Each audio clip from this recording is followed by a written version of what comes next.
Hello friends, good evening all of you. कैसे हैं आप सब? और सब आप जानते हैं कि आज हम डिस्कस करेंगे कि why should we choose geography as an optional, है ना। एज ए ऑप्शनल जियोग्राफी को कैसे चूज करना चाहिए और क्यों करना चाहिए। अच्छा, ऑप्शनल क्यों इतना इंपॉर्टेंट होता है यूपीएससी के उसमें प्रिपरेशन में? क्योंकि मेरे दोस्त, जो आपका ऑप्शनल है ना, ये मैं एक दो शब्द बोलता हूं। कौन कौन सा? ठीक है, 2O और 2E। ऑप्शनल के दो पेपर और एक एसे का पेपर और एक एथिक्स का पेपर। ये ऐसी है चीज है जहां से आपको टॉपर बनाती है। इसलिए हमेशा जब भी ऑप्शनल आपको चूज करना है, ये नहीं कहूंगा कि जियोग्राफी करो या कैसे करो, लेकिन जियोग्राफी के फायदे क्या हैं इसके बारे में जरूर मैं आपको एक्सप्लेन करूंगा। और सभी के अपने अपने तरीके होते हैं, क्या बेहतर होना चाहिए वो अलग पार्ट है ना। सो ये हमारे ऐसे अगर हम इसको पढ़ते हैं तो ये हमारा बहुत बेहतर तरीके से हो जाता है चीजें। कि अगर एथिक्स का पेपर अच्छा हो रहा है, एसे अच्छा जा रहा है और ऑप्शनल अच्छा जा रहा है, समझो आप टॉपर की लिस्ट में आ जाते हैं। बाकी पेपर का जो पार्ट है ना, आप देखिए मैक्सिमम सभी के मार्क्स ऊपर नीचे 2-4 मार्क्स का ऊपर नीचे होता है, लेकिन इन पेपर्स में आपके बहुत मार्क्स ऊपर नीचे होते हैं। और ये इसलिए कि एथिक्स का पेपर एसे से मिलता जुलता होता है और ये दोनों एक ही सब्जेक्ट के दो पेपर होते हैं, तो इसलिए हमें इन दोनों पर इन चीजों को ध्यान देना है। ठीक है, एक तो ये चीज हो गई। इसलिए जब भी जियोग्राफी या कोई भी ऑप्शनल चूज करें, कोई भी ऑप्शनल आप चूज करते हैं, तो उसको ये सोचिए कि आप जिंदगी का अपने वो हिस्सा चूज कर रहे हैं जिससे आपकी लाइफ बनने वाली है। प्रीलिम्स सभी के लिए सेम है, मेंस में मार्क्स बनते हैं और प्रीलिम्स के मार्क्स जुड़ते नहीं है फाइनल में। तो आपका मेंस अब प्लस आपका क्या जुड़ेगा? इंटरव्यू के मार्क्स, पर्सनालिटी टेस्ट, उन दोनों के मार्क्स बनके आपकी मेरिट लिस्ट तैयार होती है जिससे आप सिलेक्ट होते हैं। लेकिन अब आप क्या है कि ऑप्शनल चूज करना, अब सोचते हो कि मेरे दोस्त ने कह दिया है तो वो मैं चूज कर लूं, फिर मेरे गुरुजी ने कह दिया है, टीचर ने कह दिया, फैकल्टी ने कह दिया है तो वो मुझे चूज कर दें। ये जो भैया है आईएएस बन चुके हैं, ये प्रिपरेशन कर रहे हैं, उनके कहने पे हम चूज कर लेते हैं। ये आपकी चॉइस होनी चाहिए, क्योंकि ये बिन ब्याही वाली, जो शादी से पहले की जो लड़की चूज करने वाला बात है ना, वैसे वाली कहानी है। अब वो टाइम निकल गया कि जो पापा ने कह दिया, पसंद कर लिया, वही हम कर ले। नहीं होता ना ऐसा। जिस पे इंटरेस्ट आ जाए, जिस पे आपके विचार बैठ जाए, जिसको आपको समझ आ जाए, हम उसी से शादी करते हैं, राइट। तो सेम चीज ये ऑप्शनल भी वैसा ही है। ऑप्शनल आप अपने दिमाग से जो आपको सब्जेक्ट बहुत बेहतर लगता हो, साथ ही साथ आपको अदर पेपर्स में भी हेल्प करता हो कि हमें और बेनिफिट कैसे दे सकता है, वैसा जो ऑप्शन हमें चूज करना चाहिए। ट्रेंडिंग देख के नहीं करना चाहिए कि भाई ट्रेंडिंग में इस समय पीएसआईआर चल रहा है और इस साल की टॉपर अगर पीएसआईआर से हुआ है, जो टॉपर हुआ है, तो हमें पीएसआईआर लेना चाहिए। कोई है टॉपर हिस्ट्री का हो गया तो आप हिस्ट्री में चेंज होने लगे, सभी लोग हिस्ट्री लेने लगे, उस साल का दौर चल गया। इसके बाद एंथ्रोपोलॉजी आ गया, इसके बाद जियोग्राफी आ गया, इसके बाद जो पीएसआई, जितने भी ऐसे ऑप्शनल हैं, उन ऑप्शनल की तरफ आप तब भगते हैं जैसे कि ट्रेंडिंग में जो टॉपर आ जाएंगे, एक दो जो शुरू के होंगे, first rank, second rank, third rank, fourth rank, उनकी तरफ हम रेस लगा देते हैं कि नहीं भाई यही होगा हमारा। ऐसे थोड़ा ना होता है कि अगर किसी की बीवी किसी और टाइप की मिली है तो आप वैसे थोड़ा ना ढूंढोगे। आपका अलग अपना व्यक्तित्व है, आपकी सोच अलग है, आपका समझने की कैपेसिटी अलग है, आपकी हर चीज डिफरेंट है। तो आप सेम कैसे हो सकते हो? सेम क्यों चूज कर रहे हो? जिसमें आपको इंटरेस्ट है, जो चीज आपको इंटरेस्ट दे, इसलिए उसको चूज करना चाहिए। ठीक है, तो जियो अब आते हैं, तो इसलिए ऑप्शनल को इस तरीके से सोच के, समझ के, टाइम लेकर हम चूज करें। पढ़िए, जिसमें इंटरेस्ट आ जाए वही कर लीजिए।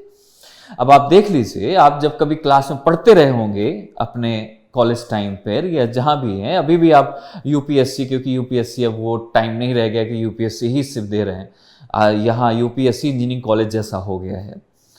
तो आप क्या करते हो? आपके साथ बहुत सारी लड़कियां पढ़ रही होती हैं, या लड़कियों के साथ बहुत सारे लड़के पढ़ रहे होते हैं, तो क्या वो सबको पसंद करता है? जिससे एक लड़की पसंद होती है वही सब लड़के उसी को पसंद करते हैं क्या? नहीं ना, सबकी चॉइस अलग अलग है, क्योंकि उसका विचार उससे मिल रहा है, उसको वो अच्छा लग रहा है, उसको वो अच्छी लग रही है। तो सेम ऐसे ऑप्शनल है, तो हम ऐसे क्यों ना चूज करें इसको। अब आते हैं हम कि जियोग्राफी ऑप्शनल के फायदे, बेनिफिट क्या है। अगर हम बेनिफिट देखें जियोग्राफी का, तो जब जियोग्राफी ऑप्शनल पढ़ते हो, एक पहली बात, आपका जियोग्राफी तो प्रिपरेशन हो ही जाती है, साथ ही साथ मैपिंग भी हो गई, पढ़नी पड़ेगी। तीसरा इन्वायरमेंट,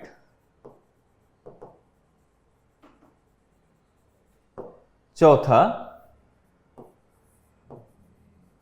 डिसास्टर मैनेजमेंट,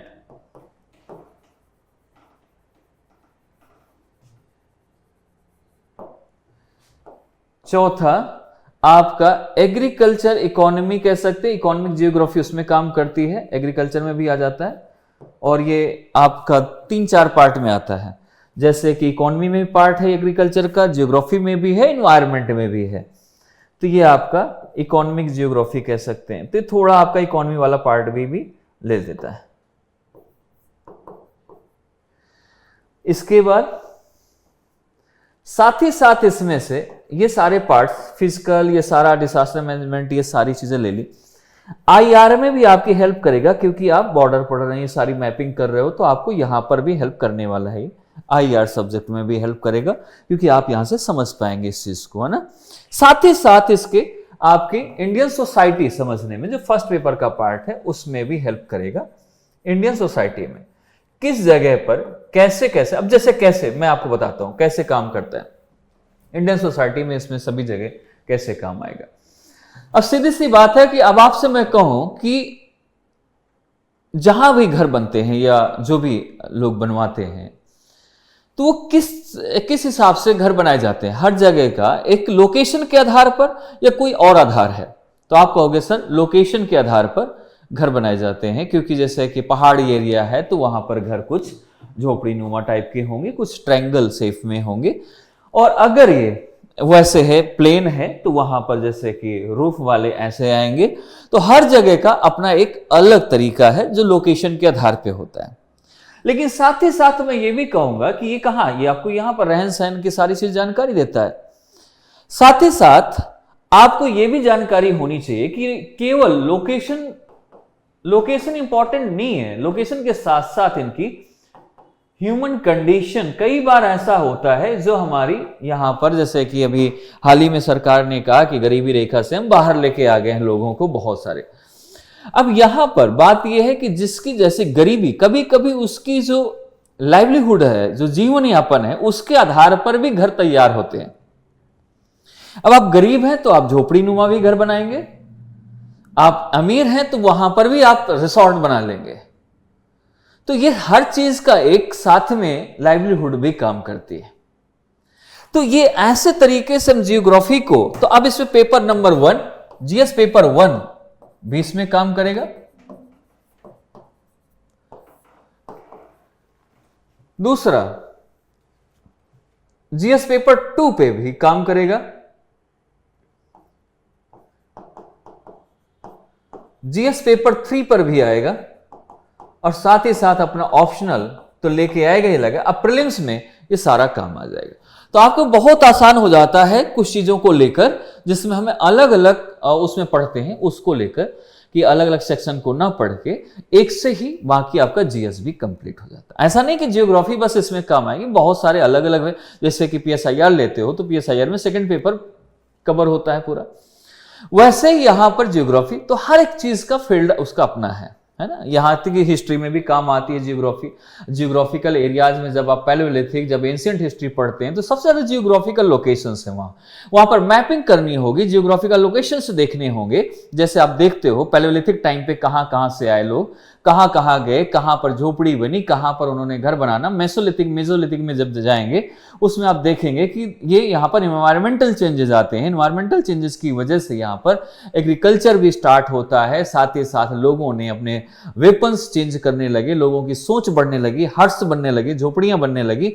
फिर न्यूलिथिक में ट्रेड होना शुरू हो गया, एग्रीकल्चर शुरू हो गया, तो बार्टर सिस्टम के थ्रू। तो ये सारी चीजें हिस्ट्री भी कवर करेगी। हिस्ट्री अगर लिखना चाहो तो हिस्ट्री भी, एंशिएंट हिस्ट्री काम करेगी। साथ ही साथ आपका एंशिएंट हिस्ट्री बस नहीं, मिडिवल हिस्ट्री भी काम करेगी। कि मिडिवल हिस्ट्री में सबसे पहले अरेबियंस आए, अरेबियन आके कहा साउथ इंडिया में गए, साउथ इंडिया में मसाले का व्यापार शुरू कर दिया। बाद में धीरे धीरे धीरे धीरे करके जो मपिला, आप मोपिला कहीं कहीं बोलते हैं, क्योंकि मपिला आप जानते हैं जो रिवोल्ट हुआ, विद्रोह हुआ, उसमें क्या थे, वो कौन थे, वो वही थे जो ट्रेडर्स आए थे शुरू में, जो यहां पर मोपिला का मतलब होता है सन इन लॉ, दामाद।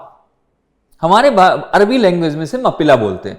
तो हमारे यहाँ के ठहर गए, हमारे लोगों ने अपनी लड़कियों की शादी कर दी साउथ के लोगों ने, तो यहाँ के दामाद बन गए। बाद में जब अंग्रेज आए तो उन्हें बोले कि आप बाहर से आके ठहरे हुए हो तो आप भाई बाहर जाओ, आप यहाँ नहीं, वो जमीन को कब्जा करने लगे। तो इसमें विरोध हुआ, उसमें जाके फिर गांधी जी वहां पर गए और शांत कराया उस आंदोलन को, राइट।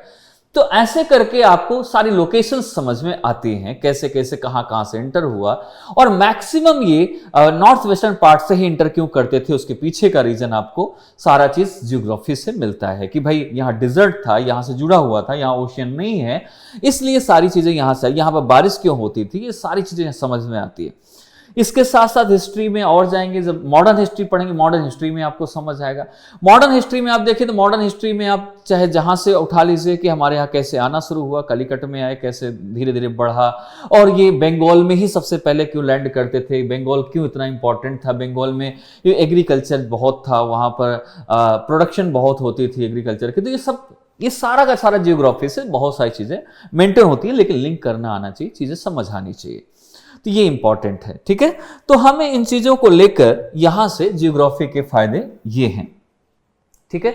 तो मैं ये मानता हूं कि आपको जियोग्राफी जब भी चूज करें, जब भी पढ़ें, और इसके आंसर राइटिंग में भी बड़े बेनिफिट हैं। आंसर राइटिंग में कैसे बेनिफिट है, आप देखिए, जब आप कभी लिख रहे हो, मेंस आंसर राइटिंग लिख रहे हो, कुछ ऐसा कर रहे हो, तो उसमें आपका एक सबसे बड़ा इंपॉर्टेंट ये है कि अगर आपको कभी लैंग्वेज भूल जाओ और आपको मालूम है कि इसका पिक्चर कैसा बनता है, ये पिक्चर माइंड में है या उसके पीछे क्या हैपनिंग हो रही है, बिकॉज ये प्रैक्टिकल सब्जेक्ट है, हर चीज के पीछे लॉजिक है, ठीक है।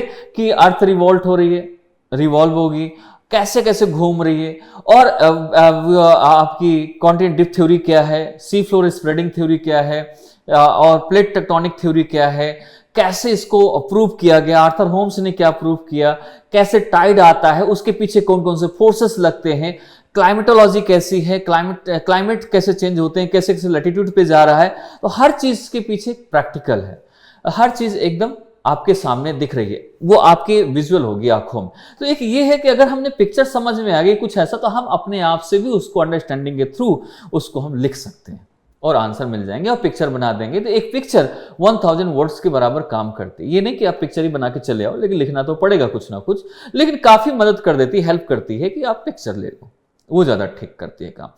साथ ही साथ आप इसमें जब इसमें आप पढ़ते हैं तो इसमें हमारे एक जो मैं बताता हूं कि हाँ, थोड़ा सा इंटरव्यू में है, इंटरव्यू में आपको अवेयर रहने की जरूरत होती है, क्योंकि ऑप्शनल है तो जाहिर सी बात है एग्रीकल्चर से रिलेटेड कुछ पूछ सकते हैं। अभी इस समय जो क्लाइमेट चेंज हो रहा है उसके रिगार्डिंग कुछ पूछ सकते हैं, और क्यों ऐसा हो रहा है, इसके पीछे क्या कारण है, रीजंस है, उसके बारे में पूछ सकते हैं। तो टफ नहीं है, बहुत इजी है, बहुत समझदारी वाली चीजें हैं, और इनको थोड़ी थोड़ी चीजें आपको समझनी और जानना है, बाकी सारा प्रैक्टिकल है। तो आप अगर इसे प्रैक्टिकल के तौर पर एक साइंस को लेकर चलें कि साइंस ही है बेसिकली, ये फिजिक्स से बहुत जुड़ा हुआ पार्ट है, तो आपको हर चीज समझ में आती जाएगी, है ना। कि अगर अर्थ है तो अर्थ के नीचे क्रस्ट है, क्रस्ट में कितने लेयर्स हैं वो आपको समझ आएगा। सेस्मिक वेव्स क्या होती है, सेस्मिक वेव्स मैकेनिकल है कि नहीं है, मैकेनिकल है तो कैसे काम करेगा, तो मैकेनिकल वेव्स को क्या मीडियम की रिक्वायर्ड होती है कि नहीं होती, ये सारी चीजें आप इसमें समझ सकते हैं। तो बेसिकली ये चीज है इसमें, है ना। तो ये चीज है। अब आता है कि भाई पढ़ें कैसे, क्या करना चाहिए, बुक कौन सी फॉलो, इसके लिए कोई ऐसा बुक नहीं है। कोई कह देता है ये भी बुक खरीद लो, वो भी खरीद लो, इतनी सारी बुक खरीद लेते हैं, उसका कोई रीजन ही नहीं, सब बेकार की चीजें। अगर आपको पढ़ना है एनसीईआरटी सबसे बेस्ट है, 11th-12th की, उससे अच्छी है नहीं, लेकिन आपको ज्योग्राफी अगर ऑप्शनल पढ़ रहे हो तो 6th क्लास से आपको पढ़नी पड़ेगी, पहला नंबर 1। दूसरी मैं कहूंगा कि अगर मेरी क्लास लेते हो तो आप नोट्स ले लीजिए, उसमें सभी चीजों का मिक्सर है। अदरवाइज जेसी लियोंग एक बुक आती है, उसको आप पढ़ सकते हो, ठीक है। और एक जॉन करके है, उसको आप, लेकिन इतनी बुक पढ़ने से अच्छा है कि लिमिटेड सोर्सेस हम पढ़ें, लिमिटेड सोर्सेस को करें। अब मैं ये कहता हूं हमेशा चीज़ों को लेकर जियोग्राफी, जो मैक्सिमम जो इंजीनियर हैं वो ज़्यादातर लेते हैं इसको, और इसके पीछे कारण होता है कि वो बहुत अपनी लाइफ में साइंस फिजिक्स यही तो पढ़ के आते हैं, तो एक प्रैक्टिकल सब्जेक्ट होता है, तो इस वजह से मैक्सिमम लोग इसको ले लेते हैं। तो ये इसका बेनिफिट है। अब इसके बाद अब यूपीएससी देने तो आ गए हैं, ऑप्शनल चूज कर लिया, सारी चीजें हो गई। अब हम दिमाग में लगाते हैं कि भाई अब ऑप्शनल जो है वो सिर्फ ऑप्शनल की पढ़ाई करें, कैसे क्या करना चाहिए, सिर्फ ऑप्शनल में टाइम दे रहे हैं। पहले तो 1 साल 1.5 साल सिर्फ फाउंडेशन पढ़ते हैं, फिर इसके बाद ऑप्शनल पढ़ना शुरू करते हैं, या फिर हो सकता है साथ में पढ़ना शुरू कर दें। दोनों चीजें हैं। मैं कहूंगा कि आप इसलिए ऐसा कोई जीएस से पेपर लेते हैं तो हमारे 2 चीजों को फायदे होते हैं। बाकी ये नहीं, मैं ये फोर्स नहीं करता कि आप कोई एक सब्जेक्ट ऐसा लो कि जो अलग ना हो, उसको पढ़ो। लैंग्वेज बहुत सारे लोग लेते हैं, हिंदी लैंग्वेज है, इंग्लिश लैंग्वेज है, कोई अलग अलग टाइप का जो भी उसको ठीक लगता है। यहाँ पर क्या है कि आपका एक जो स्टडी का टाइम है वो आपको अच्छा बच जाता है, सेव हो जाता है, क्योंकि आप जब इसे पढ़ेंगे तो जीएस वाला पढ़ने का कम पढ़ना पड़ेगा और ठीक रहेगा, वो बढ़िया चलेगा। दूसरा, आपको जब इसे आप पढ़ें तो आप हमेशा कोई भी सब्जेक्ट पढ़ें, आप उसको प्रैक्टिकली सोचने की कोशिश करिए। मैपिंग याद नहीं होती है, कभी कभार चीज़ें नहीं ऐसी याद होती हैं, तो उसके पीछे हमेशा, जब आपको कभी भी कोई चीज़ याद करनी हो या नहीं होती है तो आप कभी किसी से पूछिए, सर्च करिए। जब सर्च करके करते हैं या उसको ध्यान से सोचते हैं या कहीं टहलने का मूड हो, वो आपको जगह फिर नहीं भूलती है ना। जैसे कि मान लो कि आप कहीं प्लान बनाए हो कि मैं इस बार इस संडे या इस मंडे को मैं यहाँ जाऊँगा, या अगले मंथ मुझे अब्रॉड जाना है और सिंगापुर होके आना है, सिंगापुर में कौन कौन से सिटी से होके आना है। ऐसे कोई पूछेगा ना सिटी, आप याद करोगे, चले जाओगे, और फिर इसके बाद आप वापस याद करके सुनाओगे तो भूल जाओगे। लेकिन अगर इसका आप सोचो कि आपको पूरा पता है और आप घूम के आ रहे हो, तो आपको कभी नहीं भूलेगा, है ना। जैसे कि मैं आपसे बताऊं कि आप कभी भी आपको निकलना है, कुछ ऐसा चीज़ें हैं, तो अब आपको क्या है ना कि सोचिए कि आप देश पूरा वर्ल्ड भ्रमण में निकले हैं, पूरे उसको घूमना है, पूरे वर्ल्ड में घूमना है आपको। तो आप एक एक जगह से शुरुआत करिए। आप एशिया में जाइए, एशिया में पहले एशिया की कंट्रीज़ को घूमिए, ये कैसे कैसे घूमूंगा, अगर मैं ईस्ट में जाऊंगा तो कौन कौन सी कंट्री मिलेगी, इस कंट्री में क्या क्या मैं घूमूंगा, कौन कौन सी स्ट्रीट पड़ेगी, क्योंकि स्ट्रीट आपकी ज़रूरी है। कहाँ कहाँ इक्वेटोरियल वाले कौन कौन से कंट्री होंगी, जैसे इंडोनेशिया बीच में आ जाएगा तो इंडोनेशिया एशिया में आएगा, तो कौन कौन सी कंट्री इसमें पड़ जाएंगी, कैसे कैसे कहाँ कहाँ हमारे स्ट्रेट्स होंगे, कहाँ कहाँ ट्रेंचेज होंगी, कौन कौन से यहाँ पर फॉरेस्ट पाया जाएगा, ये हर चीज़ का वहाँ पर आप उस चीज़ को ध्यान, क्लाइमेटोलॉजी कैसी होगी यहाँ की, तो उन सभी चीज़ों के बारे में अब मैं जा रहा हूँ, सोचो कि आप जा रहे हो या किसी के साथ हो, उस चीज़ को प्रैक्टिकल समझने का ट्राई करना है, तो दैट इज़ ओके। बस यही तो चीज़ जाननी है। और दोस्त, हमेशा एक चीज़ को ध्यान रखना, आप हमेशा एक चीज़ को ध्यान रखिए, जब भी आप पढ़िए, जब भी आप देखिए, स्टूडेंट लाइफ में ना, मैं कहूंगा कि हमेशा 3 तरह का आपके अंदर गुण होना चाहिए। जैसे कि आप जानते हैं ना, कृष्ण भगवान, राम जी और आपके गौतम बुद्ध, तीनों के लक्षण आपके अंदर अगर है तो आप सफलता के बहुत नजदीक पहुंचते हैं। और ये एक हर व्यक्ति में गुण होना चाहिए। ये सभी चीजें सिखाते हैं ना आप बहुत ज्यादा। अब देखिए क्या है कि राम जी बहुत ही सभ्य लोग थे, बहुत ही सभ्य, बहुत, तभी तो पुरुषोत्तम कहा गया है। और बहुत ही अपने कर्म को लेके और धर्म को लेके बहुत चलते रहे, और धर्म कर्म बहुत किया, गलत नहीं किया, इसीलिए राम राज्य कहा जाता है। सभी का समन्वय लेके चले। लेकिन जरूरी है लाइफ में थोड़ा एंजॉयमेंट भी जरूरी है। राम जी जैसा जीवन, सादा जीवन कब तक जियोगे? एंजॉयमेंट करना है तो थोड़ा सा कृष्ण भगवान की तरह बनो। अब फिर इसके राजनीति सीखो, कृष्ण भगवान की तरह बनो। ठीक है, आपने एंजॉय कर लिया, लेकिन कितना एंजॉय करोगे इसकी भी एक सीमा है। कुछ दिन के लिए शांत भी रहो, जैसे गौतम बुद्ध। तो हर इन तीनों का एक जो पैकेज है वो एक पर्सन में होना बहुत जरूरी है। और ये तीनों गुण आने के लिए यहां पर काम आता है कि हमें जीवन में कैसा, वो आपकी पढ़ाई से रिलेटेड हो चाहे जिससे, आप चाहे जिस फील्ड में जाएं, तभी आप इसमें थोड़ा सा अपने शरीर में, अपने जीवन में बदलाव ला पाते हैं। और जब कभी एक चीज से मुझे बड़ी हेट होती है, बड़ी उसमें टेंशन होती है, जब कभी आप एक नया चलन टीवी में चला है, यूट्यूब में चला है, ऐसा एक तो यूट्यूब इतना हो गया कि पूछो ही नहीं, मेरा बस चले तो मैं बहुत सारे यूट्यूब को बंद करा दे हम। लेकिन अब क्या है ना कि बंद करा नहीं सकते हैं, सरकार का है, बेनिफिट है, पैसा है, क्योंकि इतनी सारी चीजें हैं जो डिस्ट्रैक्ट करती हैं।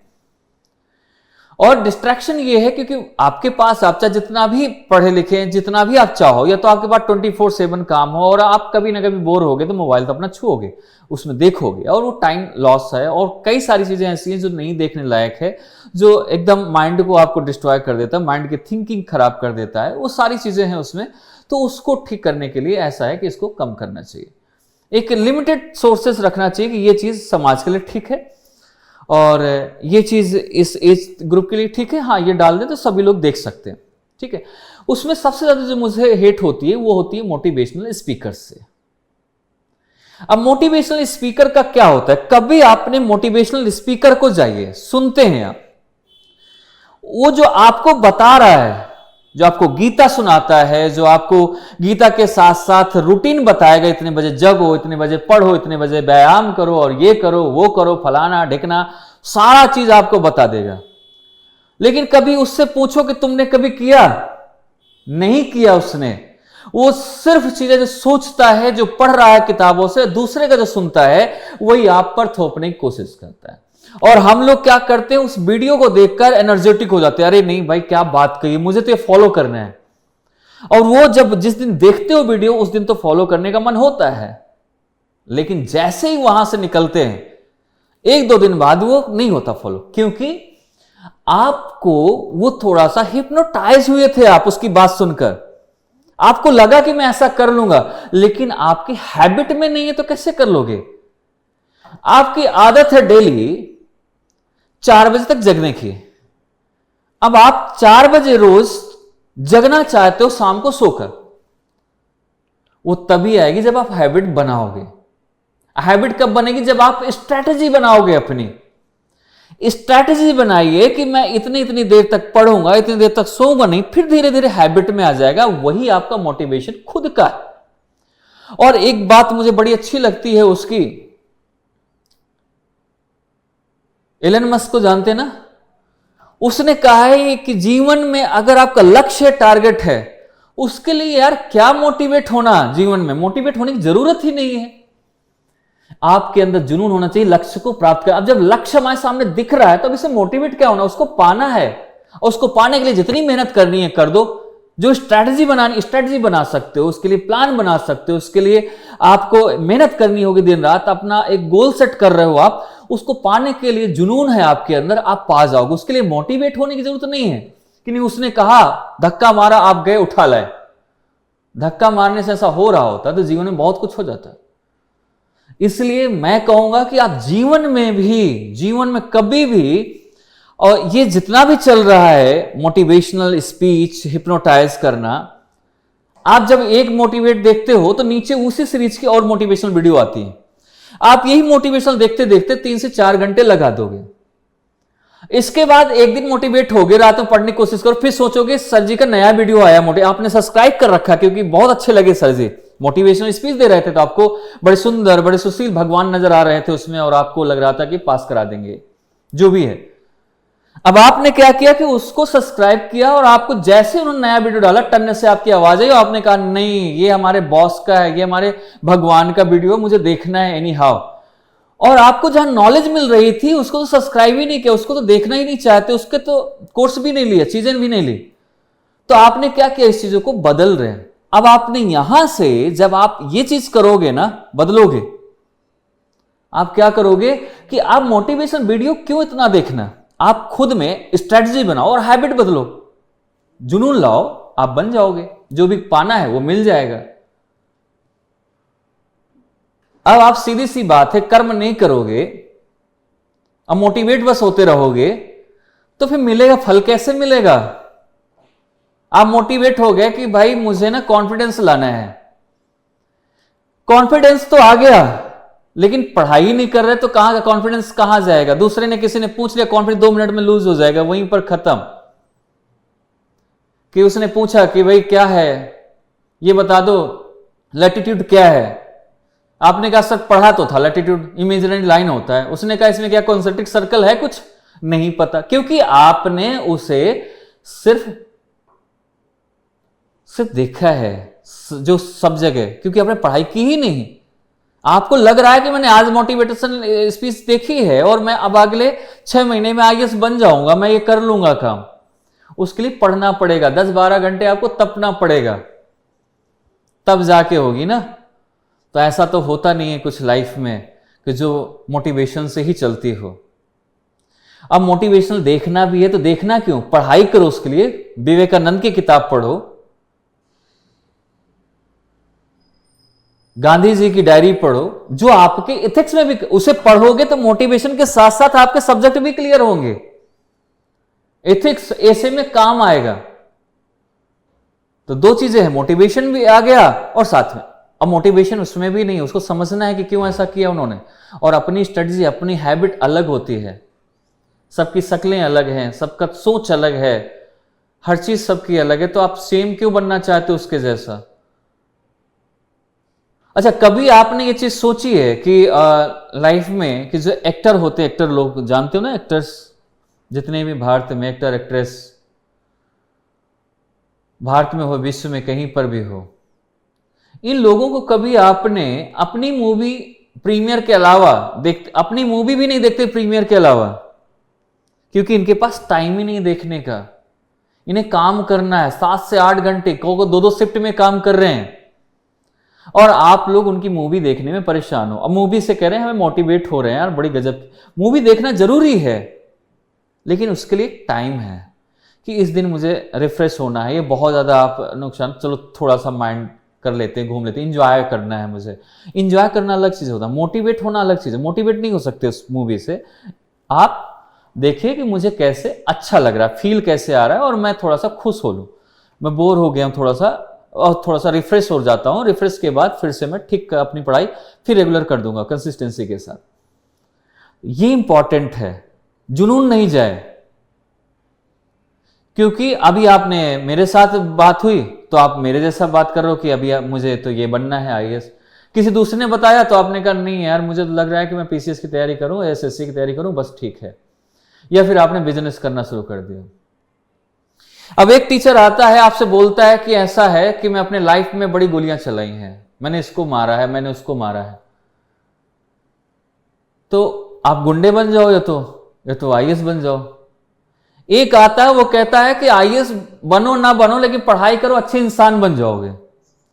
आप 1.5-2 लाख फीस दे रहे हो, पढ़ाई कर रहे हो, अच्छे इंसान तो आपके माँ बाप भी आपको बना देंगे। आपके माँ बाप अच्छे इंसान नहीं है, उन्होंने आईएएस की तैयारी की है क्या? कोई 1.5-2 लाख देकर अब अच्छे इंसान बनने आए हो कि सिलेक्शन लेने आए हैं? सिलेक्शन लेने आए हैं, अच्छे इंसान तो नहीं बनना। अच्छे इंसान तो आप ऑलरेडी हो, और नहीं होगे तो हो जाओगे आईएएस बनने के बाद, ठीक हो जाओगे। तो अच्छे इंसान बनने के लिए अगर इतना पे करना है तो फिर आईएएस बनने क्यों आए थे? आप गीता पढ़िए, रामायण पढ़िए, साधु बनिए, अच्छे इंसान आप हो जाएंगे। लेकिन आपका मोटो क्या है? सिलेक्शन लेना, वो भी ब्यूरोक्रेट बनना। अब ब्यूरोक्रेट बनना है तो उसके लिए पढ़ना पड़ेगा, फीस देकर, केवल लेक्चर सुनकर और अच्छे इंसान बनकर घर वापस जाना, ये लक्ष्य नहीं होना चाहिए। अब सबसे बड़ी प्रॉब्लम यही है हिंदी मीडियम और इसमें, हिंदी मीडियम के टीचर्स जो हैं, इंग्लिश मीडियम में, दोनों में बड़ा फर्क है। हिंदी मीडियम में कुछ ऐसी आपको मिलेंगे, टीचर्स ऐसे मिलेंगे, ऐसे लोग मिलेंगे जो अपनी अपनी चला भी रहे हैं कोचिंग, मैं उसका नाम नहीं किसी का लेना चाहूंगा, लेकिन उन्होंने कभी ये क्रिटिसाइज जरूर करेंगे कि भेदभाव कर रही यूपीएससी, लेकिन कभी ये नहीं कहेंगे कि इस भेदभाव को मिटाया कैसे जाए। वो मिटेगा कैसे? क्वालिटी ऑफ कंटेंट, पढ़कर पढ़ाना, अच्छे से अपडेट होना। इंग्लिश वाली बुक को भी आप अपडेट करिए, अपने से आप पढ़िए। अगर नहीं हिंदी में पढ़ाना, हिंदी में ही पढ़ाना है तो आप भी पढ़िए इंग्लिश वाली बुक से और उसे। भाई अगर कैसी आपने कभी, कहते भेदभाव हो रहा है, अब मैं बताता हूं, आपने मान लो कि कोई भी फॉर्मूला है किसी भी, चाहे हिस्ट्री, कोई भी चीज ऐसी है। अब अगर लैटिट्यूड की जो डेफिनेशन है उसमें क्या है, सीधी लाइन से, हिंदी में क्या ये सीधी लाइन टेढ़ी हो जाएंगी? नहीं होगी। लेकिन जब उसको पढ़ाया जाएगा, भेदभाव कहां से होगा? जो चेक करेगा वो तो यही चेक करेगा ना। सेम हिंदी में लिखा है सीधी, क्षैतिज, इमेजिनरी लाइन होती हैं, पैरेलल होती हैं, समांतर होती हैं। अब इसमें क्या चेंज होगा? सिलेबस वही है, कंटेंट वही है, हर चीज वही है, तो फिर सिलेक्शन क्यों नहीं है? रीजन ये है सिलेक्शन के पीछे, क्योंकि वो आपका सिर्फ आपको गुमराह करना है कि भाई आप बड़े कमजोर हो, आपको कमजोर दिखाना। हिंदी मीडियम में कमजोरी का मामला है कि आप कमजोर बहुत हो, और किसी व्यक्ति को कमजोर बताते बताते वो खुद कमजोरी में आ जाता है और छोड़ देता है। आप ये नहीं बताते कि ये चीज कर लो, मैं भी आपके साथ वो काम करूंगा, आप क्वालिफाई कर सकते हो, तो क्वालिफाई तो तब भी हो जाएगा। लेकिन ये मोनोपोली खत्म हो जाएगी अगर वो बता देंगे ना, तो मोनोपोली खत्म हो जाएगी। लड़के को जानना समझ आ जाएगा कि मैं जीवन में मुझे करना क्या है, मुझे किससे पढ़ना चाहिए, किससे नहीं पढ़ना चाहिए, क्या करना चाहिए, सेल्फ स्टडी करना चाहिए कि नहीं करना चाहिए। और उसके लिए उसके जो गुरुजी हैं वो सेलिब्रिटी हैं, सिर्फ सेलिब्रिटी बनाए हुए हैं, सेलिब्रिटी बनता है आज का 90% टीचर सेलिब्रिटी ही बनना चाहता है, फैकल्टी यूपीएससी में खास करके। अब सेलिब्रिटी बनना, अगर सेलिब्रिटी बनना है तो आप पढ़ाना क्यों चाहते हो? क्योंकि आपके पास टाइम नहीं होगा।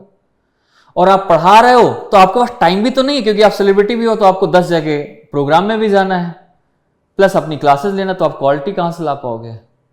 क्योंकि आपका प्रोफेशन कुछ और हो चुका है। अब समस्या यही है सबसे बड़ी बात यहां की, ठीक है? तो आप सही दिमाग लगाइए, सही चूज करिए, सही चीजों को देखिए अपनी लाइफ में और स्ट्रैटेजी बनाइए। मोटिवेशन के पीछे मत भागिए कि क्या गुरुजी ने बात कही है, उस बात का आपके जीवन में, पढ़ाई के जीवन में, आपके जीवन में मतलब हो सकता है कि आप समझ आ जाए, लेकिन पढ़ाई वाले में, जो यूपीएससी की जर्नी में, कोई मदद नहीं है उसका कोई यूज नहीं है। अगर मैं उसमें रामायण आपको पढ़ाता हूं, उसमें गीता आपको पढ़ाता हूं, तो उसका क्या यूज है भाई? इतना आपको मैं ये बताऊं कि जीवन में सुसाइड से कैसे बचे, इसका क्या यूज है? आप मोटिवेट अपने आप को कैसे करें, आप फ्रेंडशिप कैसे करें लड़की से, अफेयर कैसे चलाना चाहिए, तो इससे क्या होगा? इससे यूपीएससी निकलेगा? नहीं निकलेगा। ये सारी चीजें हैं इसमें, तो आप इनको ध्यान दीजिए, बताइए और इसको करिए आप अच्छे से, और अच्छे से तैयारी करिए, बेहतर तरीके से आप जानिए, समझिए, फिर आगे बढ़िए, डिसाइड करिए, स्ट्रैटेजी बनाइए, ठीक है?